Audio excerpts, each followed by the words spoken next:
Según la OMS, es una reacción nociva y no deseada que se presenta tras la administración de un medicamento o de un fármaco a dosis utilizadas habitualmente en la especie humana para prevenir, diagnosticar o tratar una enfermedad o para modificar cualquier función biológica. ¿Ya? Entonces, esta es la definición válida de la Organización Mundial de la Salud que debemos tomar en cuenta. ¿De acuerdo? Y lo que hay que tomar en cuenta, y aquí recalcar un poquito, es de que la reacción adversa al medicamento es nociva, es no deseada y que se presenta tras la administración del medicamento a las dosis terapéuticas. Eso tenemos que recordar. Efectos secundarios. Los efectos secundarios son efectos no deseados, generalmente desagradables, causados por los medicamentos o por los fármacos. La mayoría son leves, como dolor de estómago, boca seca o somnolencia, y desaparecen al dejar de tomar el medicamento. Este es otro punto importante, ¿no es cierto?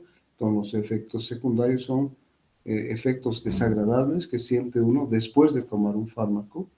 Generalmente estos efectos secundarios son leves y desaparecen a veces van desapareciendo espontáneamente durante el tratamiento del paciente o desaparecen cuando se deja de tomar el fármaco.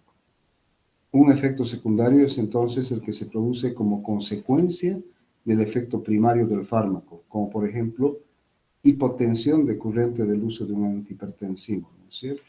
El efecto primario del antihipertensivo es, por diversos mecanismos, hacer que la presión arterial baje. Entonces, podría ser hipotensión un efecto adverso, ¿no es cierto? Con esto podríamos asociar hipotensión con mareos o lipotimia, que serían decurrentes de esta caída de la presión arterial. Efectos colaterales, ¿ya? En algunos textos van a encontrar que se usan indistintamente efectos secundarios y efectos colaterales. Entonces, efectos colaterales es cualquier efecto no intencionado de un producto farmacéutico que se produzca con dosis normales utilizadas en el hombre, o sea, en el ser humano, y que esté relacionada con las propiedades farmacológicas del medicamento. Por eso es que muchas veces se utiliza como sinónimo efecto colateral o efecto secundario, ¿no es cierto?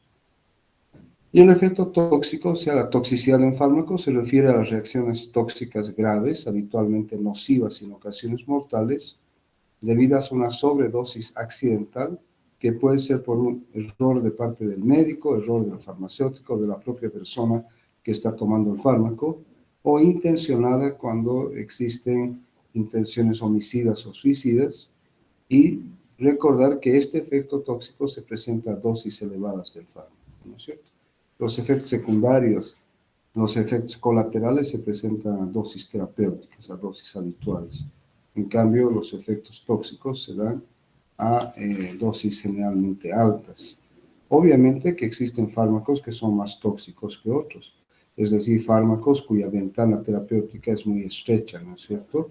El espacio que hay entre la dosis efectiva mínima y la dosis tóxica mínima es muy estrecho. Muchas veces en estos fármacos muy tóxicos, la dosis que se utiliza, digamos, en algunos de estos fármacos terapéuticamente, es muy cercana a la dosis tóxica. Entonces, a veces al utilizar una dosis terapéutica un poquito alta, se puede dar lugar ya a manifestaciones tóxicas, ¿no? Bien, entonces eso es lo que quería aclarar, ¿ya? Continuando con la reacción adversa a los medicamentos, la reacción adversa seria es la que resulta en muerte del paciente, pone en riesgo la vida, requiere de hospitalización, prolonga la hospitalización, puede causar incapacidad temporal o permanente, causa anomalías congénitas cuando se trata de pacientes embarazadas, especialmente en el primer trimestre, como hemos visto el día de ayer, y requiere de intervención para prevenir un daño permanente, ¿ya? Entonces, las reacciones adversas pueden ser leves, pueden ser moderadas o pueden ser severas, ¿ya? Entonces, la reacción adversa seria es esta que tiene estas características. Tipos de reacciones adversas. Es una clasificación válida en cualquier lugar del mundo. La de tipo A está relacionada con la dosis, aumentadas y con efectos farmacológicos también aumentados. Ejemplo, patologías hepáticas o renales que alteren la velocidad del metabolismo y o la excreción o que alteren la respuesta al fármaco. Entonces, las de tipo A son aquellas reacciones adversas que están relacionadas con la dosis. Las de tipo B no están relacionadas con la dosis. ¿Ya? Las de tipo B no están relacionadas con la dosis. Son bizarras, idiosincráticas. Y si ustedes se acuerdan, habíamos definido idiosincrasia como una reacción adversa, no previsible, que es importante, y genéticamente determinada en el individuo, ¿no? Había manifestado también que las reacciones idiosincráticas son las causas, por ejemplo, de muertes inesperadas en pacientes que están bajo anestesia, ¿no? Y también había aclarado que cuando existe una reacción idiosincrática, el anestesiólogo o el médico deben tener la capacidad de tratar, ojo, no estoy diciendo de revertir, de tratar de revertir, ¿no?, el efecto de estas reacciones idiosincráticas, que no siempre se consigue. Son bizarras, es decir, que son raras. Ejemplo de estas son alergias, respuestas inesperadas a la administración de un fármaco y esto está dado por variaciones farmacogenéticas que van a afectar al paciente, ¿ya? Las de tipo C es aquellas que se producen por administración prolongada del fármaco, crónicas, ¿no? O, por ejemplo, cambios adaptativos, efecto de rebote, es decir, una persona está utilizando un antihipertensivo durante un largo periodo de tiempo y lo suspende bruscamente, puede dar lugar a una crisis hipertensiva, ¿no es cierto? O un paciente está utilizando un corticosteroide durante un tiempo más o menos largo y si lo suspende bruscamente produce un efecto de rebote contrario, ¿no? Entonces, esta reacción adversa de tipo C es cuando se produce cuando la administración del fármaco es prolongada. Las de tipo D son las diferidas, es decir, aquellas que ocurren después de un tiempo, ¿ya? Por ejemplo, la aparición de cáncer o la carcinogénesis que aparece después de haber utilizado un fármaco X, o alteraciones en la fertilidad, disminución en la fertilidad por haber utilizado un fármaco X, ¿no es cierto?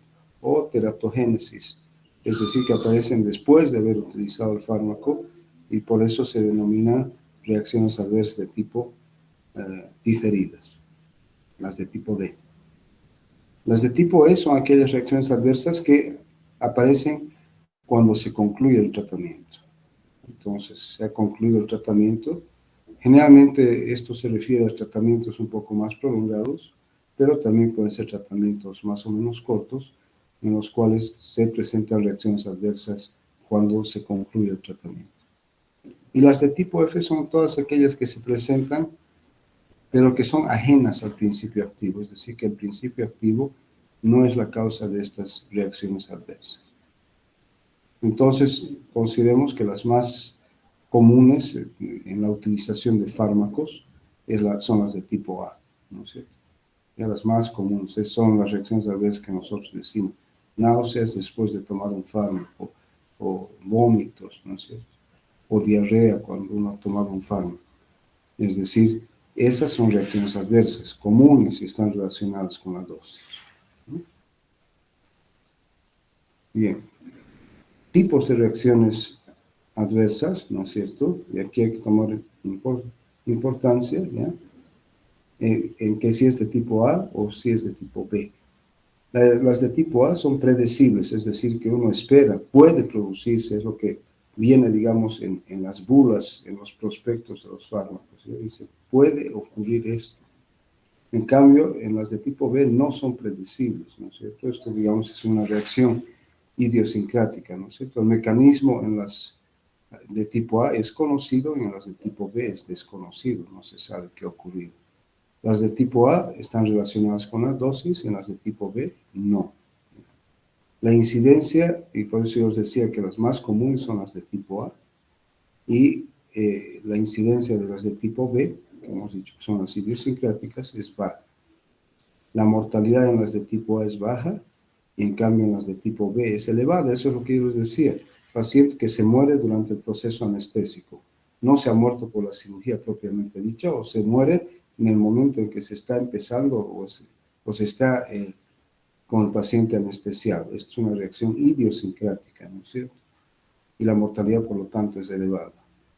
El tratamiento en las reacciones de tipo A relacionadas a dosis es ajuste de la dosis, ¿no? Disminuir la dosis, y con eso disminuirían los efectos adversos. Y en las de tipo B sería la retirada del fármaco, pero a veces no es posible, ¿no es cierto? O sea, una reacción tipo B puede llevar a la muerte directamente. Bien, entonces esta es otra clasificación en las que se clasifican en las reacciones adversas en leves, moderadas, graves y mortales. Las leves, ¿ya? No es necesario realizar ningún tipo de tratamiento si es que requieren de hospitalización. Generalmente la hospitalización es breve, por periodos cortos. Esto puede producirse, por ejemplo, con antihistamínicos que son de primera generación y que producen, por decirles, somnolencia, o el uso de derivados de la atropina que produce boca seca, ¿no es cierto? Y constipación. En el caso de los opiáceos, por ejemplo, constipación, o prurito en el caso de los opiáceos. Moderado es precisa una modificación del tratamiento, por ejemplo, modificación de la dosis o adición de otro fármaco. Pero la interrupción de la administración del fármaco no es imprescindible. Puede suspenderse, pero no necesariamente. Puede ser necesario prolongar la internación o instalar un tratamiento específico para tratar estas reacciones. ¿Ya? Por ejemplo, anticonceptivos hormonales pueden dar lugar en mujeres jóvenes a una trombosis venosa. O los medicamentos, los AINES, los antiinflamatorios no esteroideos, pueden dar lugar a retención de líquido e hipertensión, ¿sí? ¿Ya? Entonces, aquí, en este caso, cuando es moderada, eh, generalmente se precisa solamente una modificación del tratamiento, ¿ya? Que incluye la modificación de la dosis. Grave, la reacción adversa a fármacos pone en peligro la vida del paciente y exige interrumpir la administración del fármaco e instaurar un tratamiento específico, ¿no es cierto? Es esto lo que hay que tener cuidado, una reacción adversa grave. Y muchas veces los médicos se olvidan de advertir al paciente cuando les indican algún tipo de fármacos que pueden dar lugar a una reacción adversa grave, ¿no es cierto? Explicarle al paciente que puede ocurrir, ¿ya?, una reacción y que en ese caso debe buscar ayuda inmediatamente o comunicarse inmediatamente con el médico. Esto ocurre, por ejemplo, con los inhibidores de la enzima convertidora de angiotensina, que da lugar a un angioedema, que es una reacción potencialmente grave. O con el uso de fenotiacinas, que puede dar lugar a ritmo cardíaco normal o arritmias, que pueden poner en riesgo la vida del paciente, ¿ya? Y mortal, una reacción adversa mortal, es una reacción adversa a fármacos que puede contribuir directa o indirectamente con la muerte del paciente. Por ejemplo, la sobredosis del acetaminofeno, que pueda producir necrosis hepática fulminante y el paciente morirse por este hecho. O en el caso de los anticoagulantes, cuando no están bien dosificados o cuando no se han hecho los controles adecuados, por decir un INR para un paciente bien anticoagulado, o sea, el índice internacional racionalizado para el control de anticoagulantes tipo cumarínicos como la warfarina, que debe estar entre 2 y 3, digamos, está en 6 en vez de 2 y 3. Entonces, esto puede llevar a hemorragias graves y causar la muerte del paciente. La mayor parte, obviamente, hemos dicho que son de tipo leve, ¿no es cierto? De tipo leve. Entonces, solamente para recordar, la leve no requiere cambios en la terapia, ¿no es cierto? La moderada requiere cambios en la terapia y puede requerir tratamiento adicional o hospitalización. Y la severa, obviamente, que se debe suspender la terapia, se debe instaurar tratamiento específico, si es que es posible, se debe hospitalizar al paciente y puede dar lugar a incapacitación temporal o permanente o provocar en riesgo o causar un riesgo de vida para el paciente y producir la muerte del paciente. Bien, ¿cuáles son los factores de riesgo para la aparición de estos efectos adversos a los medicamentos o reacciones adversas a los medicamentos? Uno, la edad. ¿Ya? Los dos extremos de la vida, ancianos y niños, ¿no? Son ya, por el grupo etario, se constituyen un factor de riesgo para reacciones adversas. La utilización de medicación múltiple, ¿no es cierto? Ayer habíamos visto algo de esto cuando hablábamos de los ancianos, ¿no es cierto? Entonces, cuanto más medicamentos uno tome al mismo tiempo, ¿ya? La sumatoria de las reacciones adversas individuales, ¿no es cierto?, va a dar lugar a más reacciones adversas o potenciar las reacciones adversas de una u otra a través de la interacción de estos fármacos el uno con el otro, ¿no? Las condiciones de comorbilidad múltiple, es decir, pacientes con varios problemas o varias patologías. La prescripción inadecuada, el uso inadecuado del fármaco y el monitoreo inadecuado también son factores de riesgo para las reacciones adversas. Disfunción de órganos terminales, es decir, disfunción hepática, disfunción renal. Entonces, esto puede ser de que al no tener un metabolismo adecuado de los fármacos, ¿no es cierto?, o no están siendo excretados adecuadamente, puede dar lugar entonces a reacciones adversas por acumulación, digamos, del fármaco o por la producción de metabolitos activos, reactivos, que dan lugar a reacciones adversas. Fisiología alterada, ¿no? Cualquier proceso fisiológico que altere, digamos, la farmacocinética de los fármacos. Historia previa de reacciones adversas a medicamentos, es decir, la carga previa de reacciones adversas. Es decir, que existen ciertos pacientes en los cuales ciertos fármacos van a provocar más reacciones adversas que en otros pacientes. Entonces, esto nuevamente vamos a la respuesta individual del paciente a las reacciones adversas, ¿no? La extensión del efecto del fármaco, ¿ya? Esto en relación a la dosis y también la duración de la exposición, cuánto tiempo el paciente ha estado expuesto a esta dosis de un fármaco determinado. Y por último, la predisposición genética, ¿no?, que se refiere esto más que todo a fenómenos de hipersensibilidad o reacciones idiosincráticas, ¿no es cierto? Predisposición genética, es decir, que un paciente tiene va a desarrollar una hipersensibilidad a un fármaco u otro y que esté condicionado genéticamente. Fármacos comunes relacionados con las reacciones adversas, los antibióticos, especialmente las penicilinas, pero también puede ser en el caso de las tetraciclinas, otros antibióticos como el cloranfenicol, que también pueden dar lugar a reacciones adversas, pero los más comunes son las penicilinas. Los anticoagulantes, especialmente los cumarínicos, ¿ya? Los antineoplásicos, eso sí es bien sabido. Todos los fármacos antineoplásicos producen reacciones adversas. Drogas cardiovasculares, sí, algunos antiarrítmicos, ¿no?, que pueden provocar reacciones adversas bastante importantes. Hipoglicemiantes, los fármacos utilizados para el tratamiento de la diabetes tipo 2, ¿no?, que pueden dar lugar a efectos adversos, por ejemplo, hipoglicemia, ¿no? Los antihipertensivos, los analgésicos AINES, por ejemplo, con gastritis, con úlcera, con sangrado digestivo, dolor abdominal.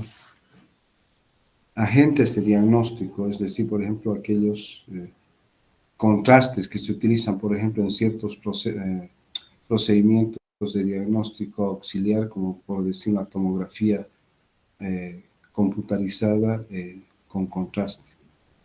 Y muchas veces, y esto es bastante común, drogas que actúan a nivel del sistema nervioso central, especialmente los psicotrópicos, ¿no?, que producen muchos efectos adversos. Bien. ¿Cómo se clasifica en relación a su causa? Hemos visto las de tipo A, reacciones adversas relacionadas con la dosis. Es decir, que la reacción adversa es más probable que ocurra con una dosis más alta. Las reacciones adversas no relacionadas con las dosis, digamos, decurrentes de mecanismos inmunológicos de reacción o mecanismos farmacogenéticos, ¿ya? Entonces, estas no están relacionadas con la dosis. Reacciones adversas por fármacos administrados de forma prolongada. Eso hemos dicho que se da en los pacientes que utilizan en forma prolongada fármacos y que va a dar lugar a distintos tipos de reacciones adversas. Reacciones adversas como fenómenos diferidos, ¿no? Eso hemos visto en la carcinogénesis, en la teratogénesis, que ocurren posteriormente, y las reacciones tóxicas directas, y estas pueden estar relacionadas con la propia naturaleza del fármaco, ¿ya? Pero también con dosis elevadas del fármaco, ¿no? Bien, puede haber también reacciones adversas a medicamentos por activación o inhibición inapropiada de la diana objeto del tratamiento. O sea, estos se van a conocer como reacciones adversas a los medicamentos por efectos directos sobre la diana, ¿ya? O pueden haber también reacciones adversas a los medicamentos por efectos adversos ajenos a la diana, y las reacciones adversas por efectos fenotípicos, que se refieren fundamentalmente a características propias del individuo. Entre estos tenemos los efectos fisiológicos, los efectos a nivel celular o los efectos a nivel molecular, ¿ya? O sea, esto da lugar a reacciones adversas. En relación al tiempo de aparición, tenemos las reacciones adversas agudas, que son aquellas que se presentan dentro de los primeros 60 minutos, las subagudas de 1 a 24 horas, y las latentes, que son mayores a 2 días, ¿ya? Las más comunes entonces son aquellas reacciones adversas agudas. Por ejemplo, por decir, la hipersensibilidad a la penicilina se va a manifestar generalmente dentro de los primeros 60 minutos. ¿Ya? Entonces, agudo, subagudo y latente. ¿Cuáles son los sistemas comúnmente afectados por las reacciones adversas? La sangre, hematológicos, el sistema nervioso central, sí, muy frecuentemente, especialmente con fármacos que se utilizan para tratar problemas psicológicos, por ejemplo, los antipsicóticos, o algunos fármacos que llevan a sedación del paciente, como son los antihistamínicos H1. También en muchas de las reacciones adversas es afectada la piel, ¿ya? O sea, y esto fundamentalmente cuando las reacciones adversas son de tipo alergia. Otro, el metabolismo, o sea, el sistema metabólico, que es el que se encarga de metabolizar muchos fármacos, y esto puede dar lugar también a reacciones adversas. El aparato cardiovascular, el aparato gastrointestinal con diarrea y o constipación o sangrado, dolor, el aparato renal y geniturinario, el respiratorio y el sensorial. Entonces, esos son los sistemas más comúnmente afectados por reacciones adversas a los medicamentos, ¿no? Entonces, otra vez vimos en el cuadro, ¿no? Y esto vamos a volver a recordar, que las reacciones de tipo A son extensión de los efectos farmacológicos, ¿ya? Son dosis dependientes, son previsibles, es decir, que uno espera de que ocurran estos, y por lo tanto hay maneras de actuar sobre ellos. Se puede disminuir la dosis, ¿no? O saber de que si bien están relacionadas a la dosis y son efectos adversos que pueden ocurrir, o sea, son previsibles, uno ya toma las acciones para prevenirlas o actuar sobre ellas en el momento que ocurre. Por ejemplo, el uso de un beta bloqueante no específico, como el propanolol, que es un antagonista de los receptores beta 1 y beta 2, puede llevar a bloqueo cardíaco. los anticolinérgicos, como sean los derivados de la atropina, a boca seca. ¿No es cierto? Entonces, son efectos que sí se sabe, es predecible que va a ocurrir. Las reacciones de tipo B son aquellas reacciones que hemos dicho idiosincráticas o inmunológicas, son raras y no predecibles, están muchas veces relacionadas con la intolerancia a un fármaco o a la alergia a este fármaco. Por ejemplo, el uso de cloranfenicol y el desarrollo de anemia aplásica.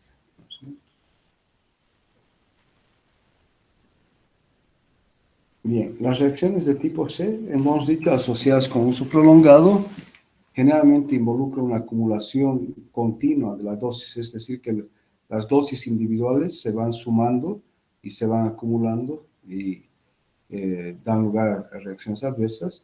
Ejemplos son la fenacetina y la nefritis intersticial, el propanolol y el bloqueo cardíaco nuevamente, los anticolinérgicos y la sequedad de la boca. Y esto es con la administración prolongada de estos fármacos, porque ya habíamos visto algunos en las reacciones de tipo B. Y las reacciones de tipo D son efectos retrasados, diferidos, dosis independientes, por ejemplo, ya habíamos dicho, la carcinogenicidad y la teratogenicidad, ¿no es cierto? ¿Cuáles son algunos de los RAMs de las reacciones adversas producidas por drogas? Pueden haber algunas más severas y otras menos severas. Pueden haber hepatitis, puede haber nefritis, puede haber una neumonitis, puede haber asma o broncoconstricción, puede haber urticaria, es decir, que afecta a la piel, dermatitis de distintos tipos, puede haber desarrollo de un síndrome similar al lupus o lupus propiamente dicho. Puede haber una anafilaxia, es decir, una reacción de hipersensibilidad que puede llevar a la muerte del paciente, anemia hemolítica, especialmente, digamos, en aquellos pacientes que tienen deficiencia de glucosa 6-fosfato deshidrogenasa y usan, por ejemplo, el antimalárico mefloquina, pueden desarrollar una anemia hemolítica, granulocitopenia, ¿no? Y aplasia medular, por ejemplo, con el uso de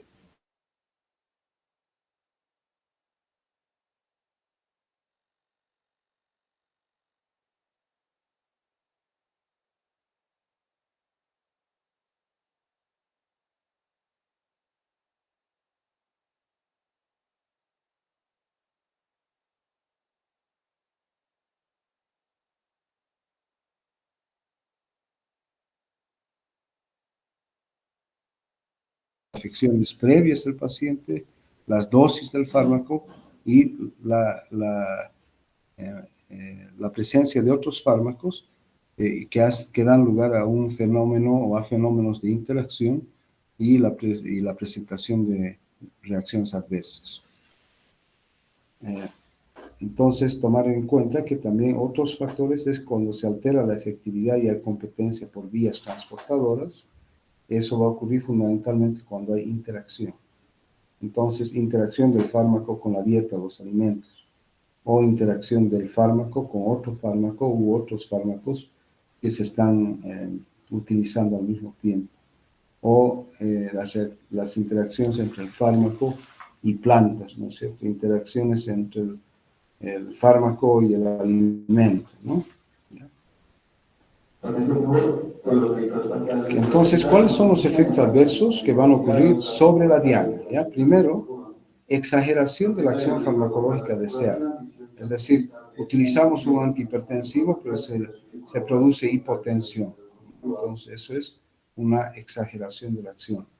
Error accidental de la dosis, y eso hemos visto que puede ser decurrente del uso por el propio paciente o por el propio dispensador, pero también por el médico. Alteraciones en la farmacocinética, por ejemplo, aquellos órganos que son fundamentales en el metabolismo o en la excreción de los fármacos, es decir, hepatopatías o nefropatías, ¿no es cierto? Cambios en la farmacodinamia que va a llevar a una alteración en el número de receptores, ¿no? Y por lo tanto va a afectar farmacodinámicamente cuando se utiliza este fármaco. Aumento en la concentración del fármaco, esto va a aumentar la respuesta al fármaco y eso se debe a que ha habido un aumento de la biodisponibilidad del fármaco. Entonces, si hay mayor cantidad de fármaco biodisponible, mayor la posibilidad de que existan reacciones adversas o se produzcan reacciones adversas, ¿ya? Y las reacciones adversas también tomar en cuenta que son comunes a todos los fármacos pertenecientes a una misma clase. Por ejemplo, hipersensibilidad, existe hipersensibilidad para todas las penicilinas, ¿no? O sea, no es diferente para una u otra. O puede haber una hipersensibilidad cruzada entre cefalosporinas, que también son inhibidores de la síntesis de la pared bacteriana, con las penicilinas, que son también inhibidores de la síntesis de la pared bacteriana, ¿ya? Entonces, estos efectos adversos son comunes a todos los fármacos pertenecientes a una misma clase. Las RAM idiosincráticas hemos dicho que son aquellas que se presentan en forma impredecible en un número muy reducido de pacientes, son genéticamente condicionadas, no se conocen las causas, no se pueden hacer evidentes en los ensayos clínicos cuando se está en la fase de desarrollo y elaboración de los productos. Hemos dicho que tiene una causa probablemente genética, pueden producir la muerte del paciente o pueden llevar a incapacidad temporal o permanente del paciente, y lo único que se puede hacer es retirar el fármaco, pero no es posible identificar poblaciones de pacientes sensibles. Esto, yo les digo, insisto nuevamente, el gran riesgo que corre cualquier paciente que va a ser sometido a un procedimiento anestésico, ¿no? Entonces puede tener una reacción idiosincrática que es no previsible. Hemos dicho ya que los médicos deben estar capacitados para actuar si ocurre, pero no siempre consiguen revertir esta reacción. Bien, las reacciones adversas de tipo inmunitario, la de tipo 1, existe una respuesta de hipersensibilidad exagerada, puede ser una alergia, puede dar lugar a anafilaxia que pone en riesgo la vida del paciente o la muerte, y esta reacción adversa está relacionada con un aumento en la producción de inmunoglobulina E. La de tipo 2, citotoxicidad dependiente del anticuerpo, por ejemplo, dependiente de la inmunoglobulina G, que va a llevar a citólisis, o sea, destrucción de las células. La de tipo 3, hipersensibilidad mediada por inmunocomplejos, esto ya son combinaciones, ¿no? De inmunoglobulinas, por ejemplo, IgG con IgM. Y la de tipo 4, hipersensibilidad retardada, que se manifiesta a través de la activación de los linfocitos T que se comportan como elementos citotóxicos, ¿ya? Entonces, estos son los tipos de reacciones adversas inmunitarias. Bien, otro punto importante que hay que considerar es la hepatotoxicidad inducida por fármacos, ¿ya? No se olviden que una gran parte de los fármacos se metabolizan a nivel hepático. Y el metabolismo hepático puede producir, la activación del fármaco, ¿no es cierto? Pero es importante como inactivador del fármaco. Pero todos estos fármacos que utilizan el hígado como su órgano metabolizador pueden afectar al mismo hígado, ¿no es cierto? Bien, como yo les decía, hay metabolitos tóxicos. Esta hepatotoxicidad puede ser imprevista. Puede haber una hepatotoxicidad fulminante, como en el caso de una sobredosis tóxica de acetaminofeno o paracetamol, ¿no? La hepatotoxicidad puede ser difícil de precisar en estudios preclínicos. El riesgo de hepatitis por la utilización de fármacos va a aumentar de 1 a 10.000 o 1 por 100.000 en relación a pacientes que no utilizan fármacos. Puede darse lugar a la pérdida de la función hepática con todos los problemas que esto acarrea, o sea, una insuficiencia hepática, y se incrementa la toxicidad hepatocelular porque obviamente estos fármacos que son externos están pasando necesariamente al hígado para sufrir el proceso metabólico, ¿no? ¿Cierto? Entonces, los fármacos pueden inducir también toxicidad hepatocelular. Factores de riesgo para la toxicidad inducida por fármacos a nivel hepático, la raza negra, la edad, niños y ancianos, es más común en mujeres. Abuso del alcohol que lleva alteraciones anatómicas y funcionales del hígado, la desnutrición, la obesidad, que puede dar lugar también a hígado graso con la pérdida de las funciones, que puede llevar a toxicidad, las hepatitis virales que afectan estructuralmente y funcionalmente al hígado, el VIH, la enfermedad pulmonar obstructiva crónica, el polimorfismo genético y las interacciones con otros medicamentos. ¿Ya? Bien. Este cuadrito es bastante didáctico, ¿no? Y dice mecanismos de hepatotoxicidad inducida por fármacos. Por un lado tenemos los factores genéticos, donde tenemos la bioactivación del fármaco metabólicamente hablando, depuración del fármaco a través del aclaramiento plasmático, el transporte, y otros con respuesta inmune, ¿no? De distintos tipos.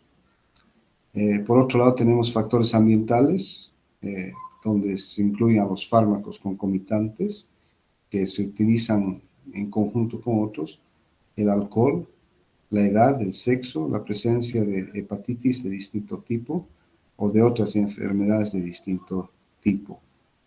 Y por último tenemos el potencial tóxico del fármaco, ¿no? Esto ya es propio del fármaco, depende de la estructura misma del fármaco o de la activación de metabolitos reactivos, los acilglucurónidos y efectos que pueden darse a nivel mitocondrial, ¿ya?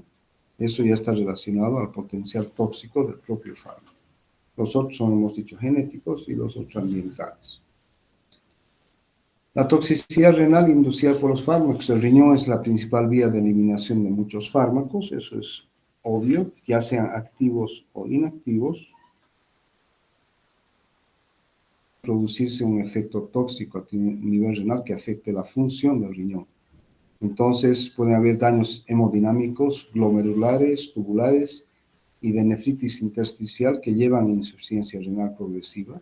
Por ejemplo, el uso continuo de antibióticos, especialmente el uso de antineoplásicos o de inmunomoduladores, el uso de inhibidores de enzima convertidora de angiotensina, el uso de medios de contraste para ciertos exámenes auxiliares. Luego puede ocurrir la activación de lisosomas que dañan a los fosfolípidos de la membrana celular y el fingomielinas, etc. Por ejemplo, la toxicidad renal inducida por aminoglucósidos, por ejemplo, dentro de estos el uso de gentamicina, ¿no es cierto? Y daño directo de los túbulos renales causados por ciertos fármacos, como en el caso de la anfotericina B, que es un antimicótico de muy amplio espectro, muy eficaz contra muchísimas infecciones micóticas, pero que tiene como reacción al medicamento el daño a los túbulos colectores, ¿no es cierto? Entonces aquí tenemos otro cuadrito esquemático, ¿no? De los tipos de lesiones que pueden ocurrir y los mecanismos de la toxicidad renal. Y entonces aquí vemos, por ejemplo, que los IECAS, los ARA2, los AINES, la ciclosporina, la cocaína, los radiocontrastes pueden afectar la circulación renal. La D-penicilina, la hidralazina, el propiltiuracilo, solventes orgánicos pueden llevar a enfermedad glomerular. ¿Ya? La anfotericina B, el foscarnet, el tenofovir, el ciclofovir, el cisplatino, la ifosfamida, el mismo paracetamol, metales pesados, hierbas medicinales pueden dar lugar a necrosis tubular aguda. O sustancias de radiocontraste también como los ciertos herbicidas, la pentamidina también pueden llevar a necrosis, ¿no? Nefritis intersticial aguda algunos fármacos con mayor posibilidad que otros, por ejemplo, fármacos utilizados en la gota, por ejemplo, el allopurinol, o algunos diuréticos, como los diuréticos tiacídicos, algunos fármacos utilizados, o los antibióticos, algunos fármacos utilizados en el tratamiento de la úlcera, como la cimetidina, el omeprazol y los antiinflamatorios no esteroideos. Otros pueden llevar a una obstrucción intratubular, como los cristales de distinto tipo, el aciclovir, el indinavir, el etilenglicol, el metrotexato, el triamtereno, las sulfonamidas. Y la obstrucción postrenal con necrosis papilar causada por los AINES, lo que va a dar lugar a retención de orina, o los que van a dar lugar a retención de orina, como los anticolinérgicos, los antidepresivos. ¿Ya? Entonces, hay que recordar todo esto relacionado a la toxicidad renal de los fármacos. Este cuadro, miren, esta foto es realmente ilustrativa. Esta es la toxicidad dermatológica inducida por los fármacos, ¿no? Y aquí vemos este paciente que tiene una reacción dermatológica eritematosa, papular, ¿no es cierto?, con ciertas áreas de necrosis inclusive.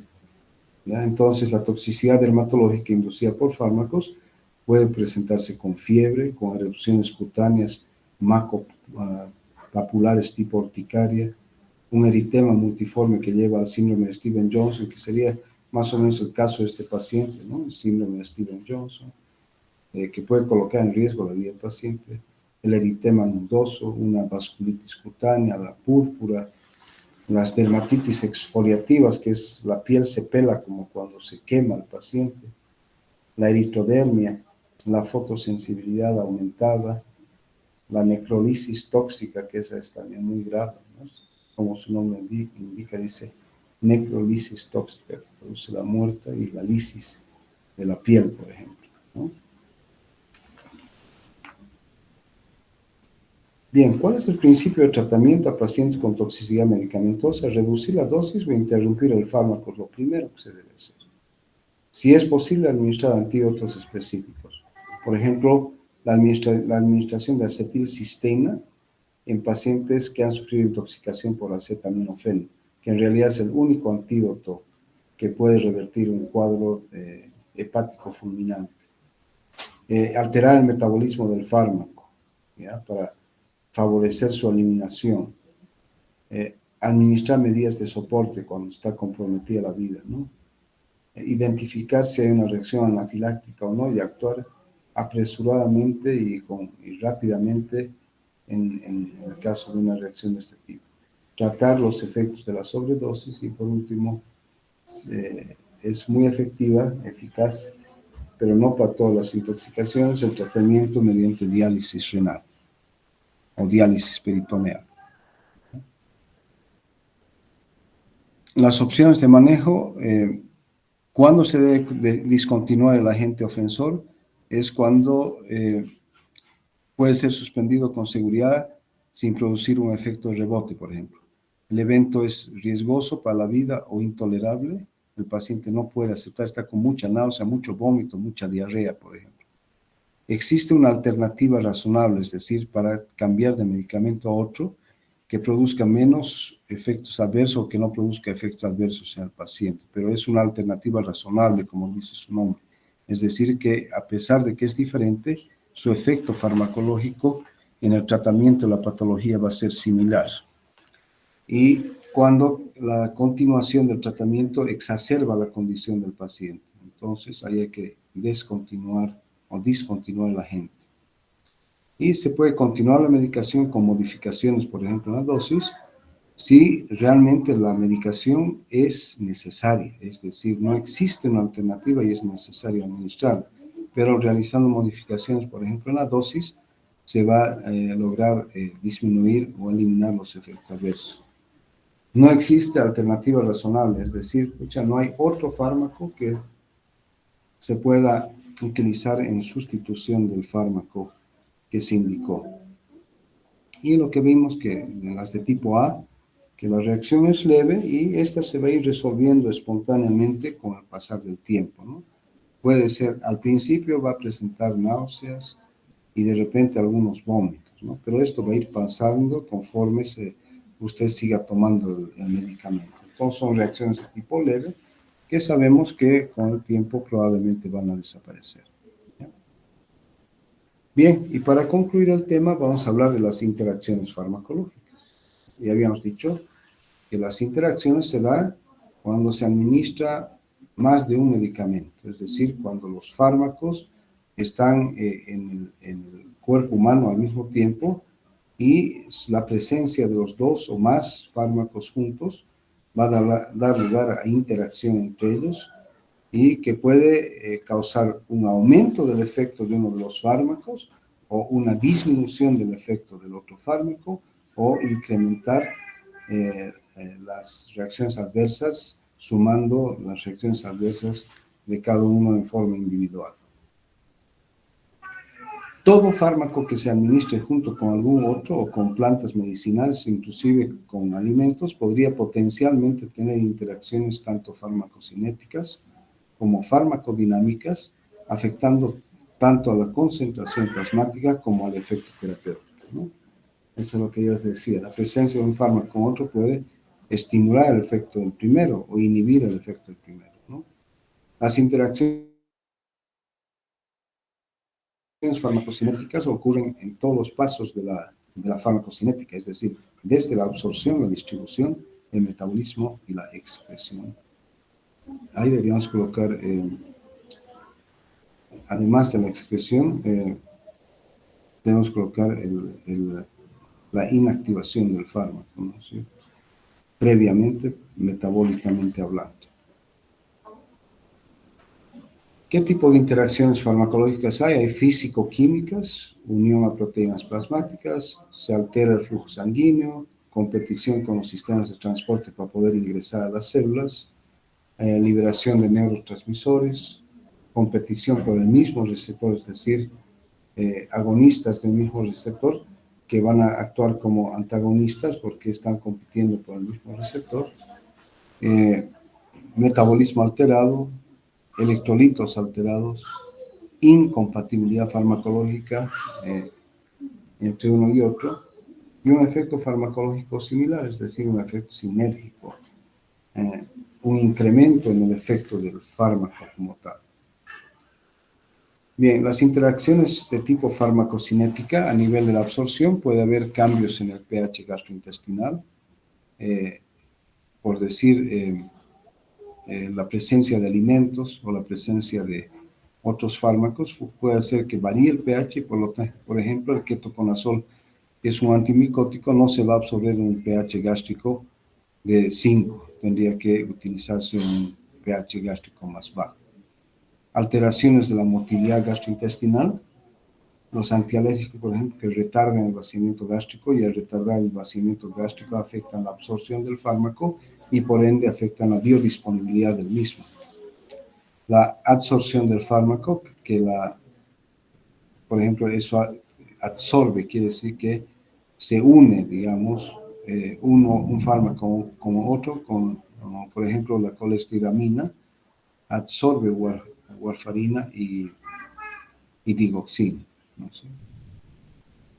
Bien, en la distribución puede haber una interacción de desplazamiento de su unión con las proteínas, por ejemplo, las sulfonamidas con la warfarina, o un aumento o incremento en la acción de otra sustancia, por ejemplo, aumento en la acción de la glipoproteína G en el riñón y en el cerebro, ¿no es cierto? Entonces, son interacciones de tipo farmacológico que afectan farmacocinético que afectan, en este caso, la distribución.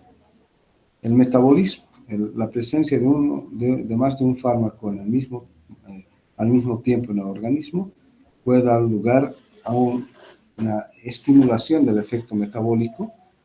Por ejemplo, una reacción de la fase 1, que es la oxidación, puede darse lugar a la inducción enzimática de un fármaco, inducida por un fármaco y por lo tanto aumentar el metabolismo del otro fármaco, disminuyendo, digamos, su efecto farmacológico. o el fármaco puede inhibir la transformación de otro por inhibición enzimática, ¿no es cierto? Eso puede hacer entonces que el metabolismo esté disminuido y puede dar lugar a fenómenos de acumulación del fármaco, porque está inhibida la transformación, o sea, el metabolismo, la biotransformación de uno en otro. En relación a la excreción, pueden bloquearse la glucoproteína P, interfieren con la función renal, por ejemplo, interfieren con la secreción tubular, interfieren en la reabsorción, por ejemplo, alcalinizando la orina. Esto, por ejemplo, se usa de forma terapéutica. Por ejemplo, cuando hay una intoxicación por aspirina, lo que se hace es administrarle bicarbonato al paciente para que la orina se alcalinice y la aspirina que estaba en forma liposoluble en un medio ácido, en un medio alcalino, va a ser hidrosoluble y va a estar más polarizada y por lo tanto no se va a reabsorber y se va a eliminar más fácil y más rápidamente. Y la otra es que, el otro tipo de interacciones que alteran la excreción de otros medicamentos, ¿no? Un medicamento altera la excreción del otro. Interacciones entre fármaco y fármaco de tipo farmacodinámicas. Esto se da, por ejemplo, cuando un fármaco cambia la respuesta de otro fármaco en el tejido diana o no diana. Entonces, esto está actuando directamente el fármaco con el otro fármaco. Y esto puede alterar el tejido diana o el tejido no diana. Cuando dos fármacos activos son complementarios. Por ejemplo, está contraindicada la administración del sildenafil, utilizado para los trastornos de tipo sexual, ¿no? En el varón, que si tú administras con nitroglicerina al mismo tiempo, puede llevar a una hipotensión severa que puede poner en riesgo la vida del paciente a través de una vasodilatación mucho más intensa. La coadministración de fármacos, casi con el mismo efecto, por ejemplo, warfarina, heparina, con esto aumenta el riesgo de hemorragia, o warfarina, aspirina, va a aumentar el riesgo de hemorragia, ¿no es cierto? Porque ambos van a incrementar el efecto anticoagulante de cada uno de ellos.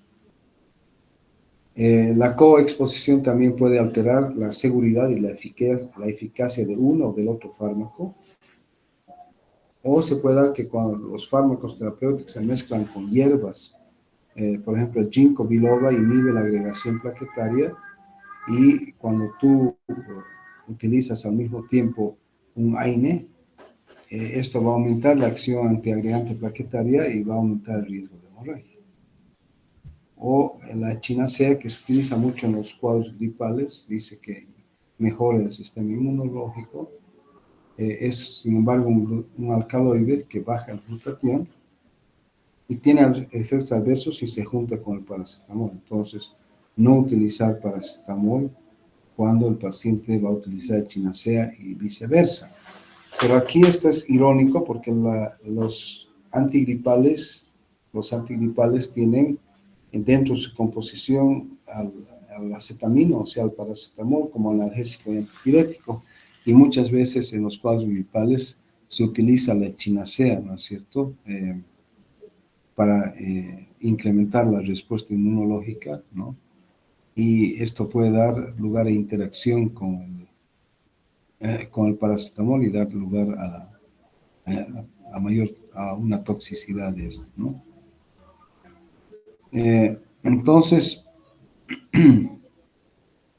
por ejemplo, fármacos psicotrópicos a nivel de serotonina mezclados con la hierba de San Juan pueden dar lugar a un síndrome serotoninérgico que puede ser extremadamente severo. Son ejemplos de este tipo de interacciones.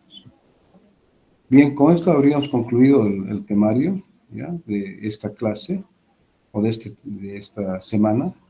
Y la próxima semana vamos a ver mediadores locales, ¿ya?, que es el tema previo ya al ingreso a sistemas que se va a realizar a partir de la subsiguiente semana, ¿no? Entonces, si ustedes tienen alguna pregunta, O si está todo claro, concluiríamos con esto. No sé qué me dice. Doctor,